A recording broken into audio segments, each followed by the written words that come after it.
অনুষ্ঠিত হ'ব হাইস্কুল শিক্ষান্ত আৰু হাই মাদ্ৰাছা পৰীক্ষা কোভিড পৰিস্থিতি নিয়ন্ত্ৰণলৈ অহাৰ পাছত অনুষ্ঠিত হ'ব পৰীক্ষা আজি সেবাৰ কাৰ্যালয়ত অনুষ্ঠিত হোৱা এখন গুৰুত্বপূৰ্ণ আলোচনাত এই সিদ্ধান্ত গ্ৰহণ কৰা হয় উল্লেখযোগ্য যে আগন্তুক মেট্ৰিক পৰীক্ষা সন্দৰ্ভত আজি আসুৰ প্ৰতিনিধিবৰ্গৰে সেবাৰ অধ্যক্ষ আৰু সচিবৰ মাজত অনুষ্ঠিত হৈছিল এই গুৰুত্বপূৰ্ণ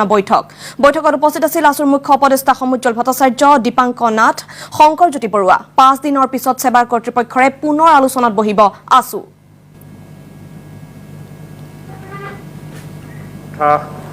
উল্লেখ কৰিছে আৰু ছাত্ৰ সন্থাৰ তৰফৰ পৰা আমি তেওঁলোকক স্পষ্টকৈ কৈছো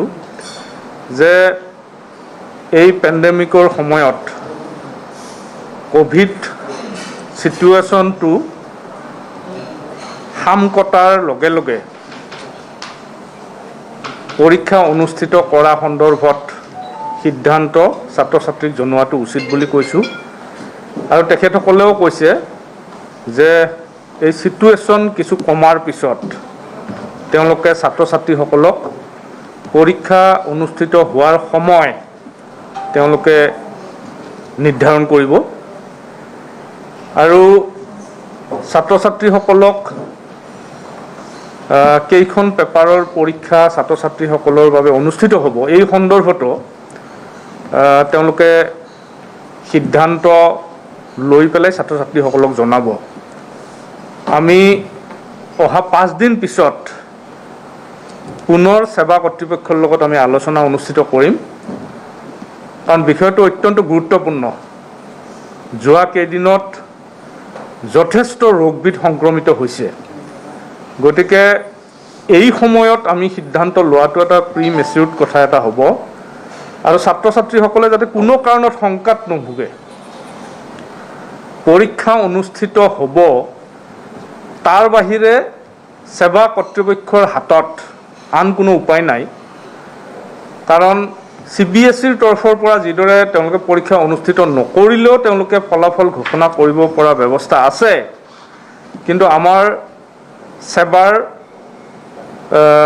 ক্ষেত্ৰত তেনেধৰণৰ কোনো ব্যৱস্থা নাই গতিকে পৰীক্ষা অনুষ্ঠিত কৰিব লাগিবই বুলি তেওঁলোকে আমাক উল্লেখ কৰিছে আৰু সেইকাৰণে ছাত্ৰ ছাত্ৰীসকলৰ প্ৰতি বা অভিভাৱকসকলৰ প্ৰতিও আমাৰ আহ্বান তেওঁলোকে যিদৰে পঢ়া শুনা কৰি আছে এই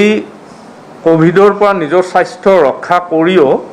তেওঁলোকে ঘৰতে পঢ়া শুনা কৰক আৰু এই কোভিড যেটো পৰিস্থিতি এই পৰিস্থিতিটো কিছু সামকটাৰ পিছত পৰীক্ষা অনুষ্ঠিত কৰিব পৰা পৰিৱেশ যেতিয়া হ'ব তেতিয়া পৰীক্ষা অনুষ্ঠিত কৰাৰ বাবে সেৱা কৰ্তৃপক্ষই দিন বাৰ ঠিক কৰি সিদ্ধান্ত গ্ৰহণ কৰিব আৰু অহা 5 দিনৰ পিছত আমি পুনৰ সেৱা কৰ্তৃপক্ষৰ লগত আমি মিলিত হ'ম আৰু এটো এটা অতি জটিল এটা ক্ষণ কাৰণ ছাত্ৰ ছাত্ৰীসকলৰ শৈক্ষিক ভৱিষ্যত আৰু স্বাস্থ্যগত কথা গতিকে স্বাস্থ্যজনিত কথাটোও আমি লক্ষ্য ৰাখিব লাগিব আৰু সেই কাৰণে আমি অহা 5 দিনৰ পিছত সেৱা কৰ্তৃপক্ষৰ লগত কথা পাতি নিশ্চয় আমি আৰু কিছু সিদ্ধান্ত মুকলিকে ক'ব পাৰিম মই সাধাৰণ সম্পাদকক এই সন্দৰ্ভত ক'বৰ কাৰণে অনুৰোধ কৰিছো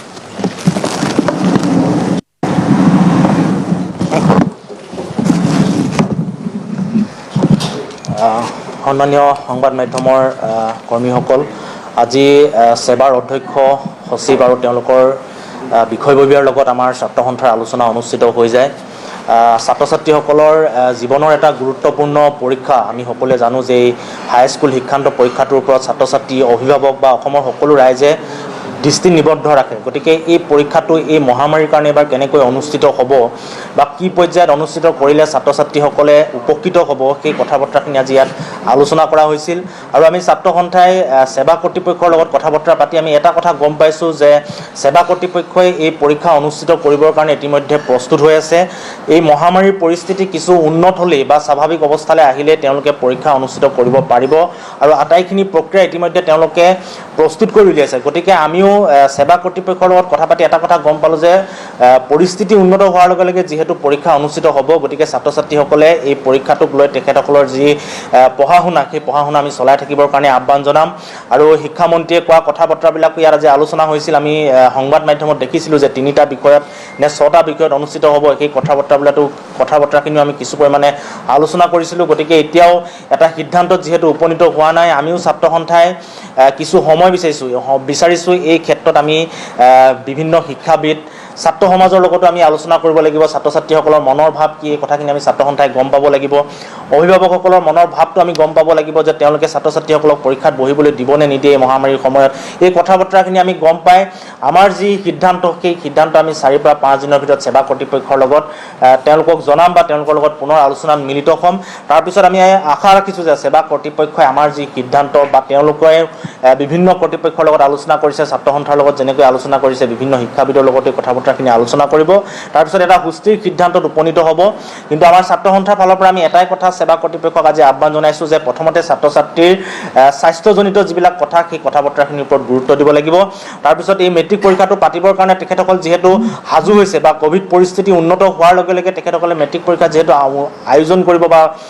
অনুষ্ঠিত কৰিব, গতিকে ছাত্ৰ ছাত্ৰীসকলে কেনেকৈ ন্যায় পাব সেই কথাটোতে আমি ছাত্ৰ সন্থাই গুৰুত্ব আৰোপ কৰিব লাগিব। কাৰণ তেওঁলোকৰ যিটো শিক্ষা, সেই শিক্ষা বৰ্ষটো বা শিক্ষা মাহটো তেওঁলোকৰ ব্যাহত হৈছে। তেওঁলোকে ক্লাছ কৰিব পৰা নাই উপযুক্তভাৱে, তেওঁলোকে ছেছনেল পৰীক্ষা দিব পৰা নাই, বিভিন্ন ধৰণৰ অসুবিধা আছে। গতিকে এই অসুবিধাৰ ক্ষেত্ৰত যদি পৰীক্ষা অনুষ্ঠিত হয়, ছাত্ৰ ছাত্ৰীসকলে কেনেকৈ ন্যায় পাব সেইটো প্ৰথম কথা হ'ব। আৰু ছাত্ৰ ছাত্ৰীসকলৰ স্বাস্থ্যৰ কথাটো প্ৰথমতে আহিব।